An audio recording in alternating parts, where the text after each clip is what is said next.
3 और 4 जनवरी की दरमियानी रात वेनेजुएला के सदर निकोलस मदुरो का उनके सदारती महल बल्कि बेडरूम से गिरफ्तारी बज़ाहिर किसी हॉलीवुड एक्शन फिल्म का रीप्ले लग रही थी।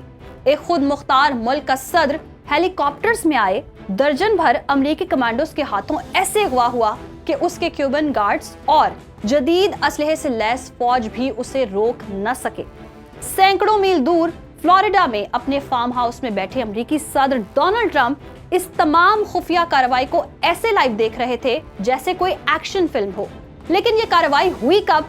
उस मीटिंग के ठीक 4 घंटे बाद जो आला सतही चीनी हुकूमती वफ्द और सदर मदुरो के दरमियान हुई, क्योंकि वेनेजुएला अपनी तेल की पैदावार का बेशतर हिस्सा चीन को फरोख्त करता था। यानी सदर ट्रंप के इस एक्शन ने बराह रास्त चीन को चैलेंज किया। अस्सलाम वालेकुम, मैं हूं माहम जाहिद और आप देख रहे हैं सुनो डिजिटल। और अब बात करेंगे जवाबन चीन ने क्या रद्द-ए-अमल दिया। चीन ने खामोश मगर फैसलाकुन इक़दामात किए। बीजिंग इस बात को बखूबी समझता है कि अमेरिका वेनेजुएला के तेल पर कंट्रोल को जनूबी अमेरिका में चीन के बढ़ते हुए असर रसूख को रोकने और इसकी तेज रफ्तार तरक्की को ब्रेक लगाने के लिए इस्तेमाल कर रहा है।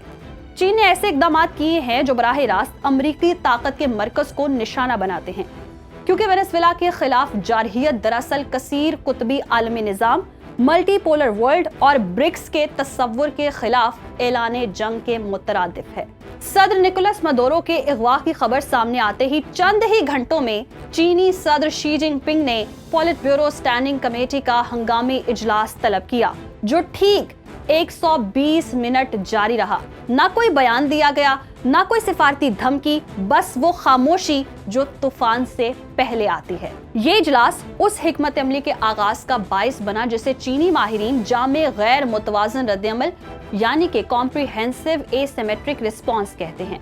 इसका मकसद चीन के इत्तेहादियों के खिलाफ जारहियत का जवाब देना था और वेनेजुएला को लातीनी अमेरिका में अमेरिका के बैकयार्ड के अंदर एक स्ट्रेटेजिक मोर्चा समझा जाता है। पहला मरहला माली वार। 4 जनवरी को सुबह 9:15 पर पीपल्स बैंक ऑफ चाइना ने खामोशी से एक बड़ा ऐलान किया।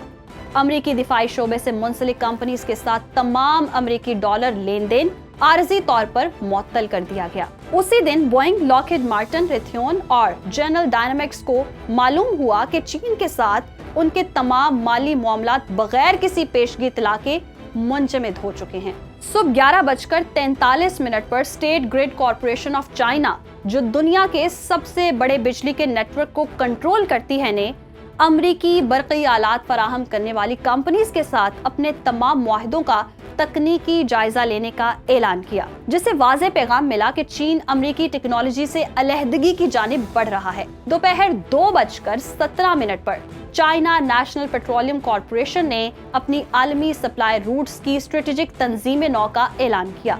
इस इक़दाम के तहत 47 अरब डॉलर सालाना मालियत के वो तेल मुआहिदे मंसूख कर दिए गए जो अमरीकी रिफाइनरीज के साथ थे। वो तेल जो पहले अमेरिका के मशरकी साहिल तक जाता था, अब भारत, ब्राजील, जनूबी अफ्रीका और दीगर ग्लोबल साउथ ममालिक को मोड़ दिया गया, जिसके नतीजे में एक ही दिन में तेल की कीमतों में 23% इजाफा हुआ। इस इक़दाम का असल पैगाम ये था कि चीन बगैर एक गोली चलाए अमेरिका की तवानाई सप्लाई को मफलूज कर सकता है। इसके अलावा समंदरी तिजारत पर कारी ज़रब लगी। चाइना ओशन शिपिंग कंपनी, जो आलमी शिपिंग की तकरीबन 40% सलाहियत कंट्रोल करती है, ने ऑपरेशनल रूट ऑप्टिमाइजेशन के नाम से एक नया फैसला नाफिज किया। उसके नतीजे में चीनी माल बरदार जहाज अमेरिकी बंदरगाहों Long Beach, Los Angeles, New York और मियामी से गुरेज करने लगे। उसके बाद नाजरीन, इन बंदरगाहों पर अचानक 35% कंटेनर ट्रैफिक खत्म हो गई, जिससे वॉलमार्ट, अमेज़न और टारगेट जैसे अमेरिकी रिटेल जायंट्स की सप्लाई चेन चंद ही घंटों में बुरी तरह मुतासिर हो गई। और तो और इन तमाम इक़दामात की सबसे चौंका देने वाली बात उनका एक साथ नाफिज होना था। ये कोई बतदरीज दबाव नहीं, बल्कि एक ऐसा निज़ामी झटका था जिसका मकसद अमेरिका की फौरी जवाबी सलाहियत को मफलूज करना था। अमेरिकी हुकूमत अभी इन झटकों को समझ ही रही थी कि चीन ने अगला पैकेज फाल कर दिया, ग्लोबल साउथ को मुत्तहिद करना। 4 जनवरी को शाम 4:22 पर चीनी वज़ीर ख़ारजा वांग यी ने ब्राजील, भारत, जनूबी अफ्रीका, ईरान, तुर्की, इंडोनेशिया और मजीद 23 ममालिक को फौरी तरजीही तिजारती सहूलतें पेश की, बशर्तिका वो किसी ऐसी वेनेजुएला हुकूमत को तस्लीम न करें जो अमरीकी पुश्तपनाही से कायम हो। 24 घंटों से भी कम वक्त में 19 ममालिक ने ये पेशकश कबूल कर ली। सबसे पहले ब्राजील, फिर भारत, जनूबी अफ्रीका और मैक्सिको आगे बढ़े। ये कसीर कुतबी दुनिया का अमली मजहर था। चीन ने मुआशी मरात के जरिए फौरी एंटी अमेरिकन इत्तेहाद तश्कील दे दिया। 5 जनवरी को बीजिंग ने सबसे बड़ा माली हथियार इस्तेमाल किया। चीन के cross border interbank payment system ने ऐलान किया कि वो अपनी सलाहियत बढ़ा रहा है ताकि वो वाशिंगटन के कंट्रोल वाले स्विफ्ट सिस्टम को बाईपास करने वाली आलमी ट्रांजैक्शंस को संभाल सके। इसका मतलब ये है कि दुनिया को मगरबी मालियाती निजाम का एक मुकम्मल मुतबादिल मिल गया है जो 79% सस्ता और तेज है। पहले 48 घंटों में 89 अरब डॉलर की ट्रांजैक्शंस हुई, जबकि 34 ममालिक के मरकजी बैंक्स ने इस सिस्टम में अकाउंट्स खोल लिए। ये अमेरिकी डॉलर पर इन्हिसार कम करने, डी डॉलराइजेशन की बड़ी अलामत है। अगला मरहला था रेयर अर्थ और टेक्नोलॉजी के महाज का। टेक्नोलॉजी के महाज पर चीन, जो दुनिया की 60% रेयर अर्थ पैदावार कंट्रोल करता है, ने ऐलान किया कि उन ममालिक के लिए इन अनासिर की बरामदात आर्जी तौर पर महदूद की जाएंगी जो सदर मादुरो के अगवा की हिमायत करते हैं। एप्पल, माइक्रोसॉफ्ट, गूगल और इंटेल जैसी अमेरिकी टेक्नोलॉजी कंपनीज तशवीश में मुब्तला हैं, क्योंकि चंद हफ्तों में इनकी पैदावारी लाइनें मुतासिर हो सकती हैं। चीन का वार खामोशी से आने वाला तूफान साबित हुआ। ये कोई आम रद्द-ए-अमल नहीं था, ये कोई प्रेस कॉन्फ्रेंस नहीं थी, ये कोई जज्बाती तकरीर भी नहीं थी।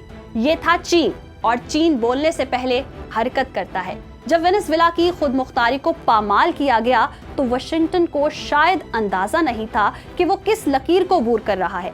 अमेरिका ये समझ बैठा था कि वेनेजुएला का तेल छीनकर वो जनूबी अमेरिका में चीन की पेशकदमी रोक लेगा, मगर वो एक बात भूल गया था। चीन सदियों में सोचता है, लम्हों में वार करता है। इसी के साथ ही मुझे दीजिए इजाजत। अल्लाह हाफ़िज़।